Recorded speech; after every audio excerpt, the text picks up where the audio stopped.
Former Top Gear presenter Jeremy Clarkson has admitted that heading to Chelsea FC games with his son Finlo Clarkson often leaves him coughing up his spleen. Jeremy Clarkson has admitted he needs to do something about his health. The claim comes after he revealed he sometimes struggles to get his breath back whilst on jaunts with his son, Finlo Clarkson. The former Grand Tour presenter has discussed exercise in his latest column and has announced that he sometimes doesn't find the time to move. The revelations come as new research revealed that walking at a quicker pace could decrease the chance of developing type 2 diabetes.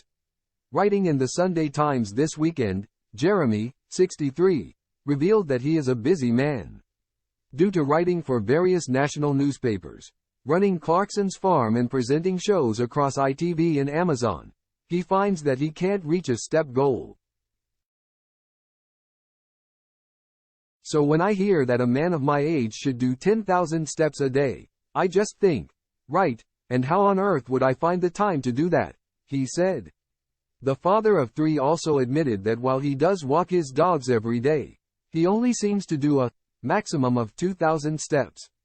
Speaking about walking to Stamford Bridge with his son Finlo, 26, the ex-BBC star revealed that he sometimes can't keep up.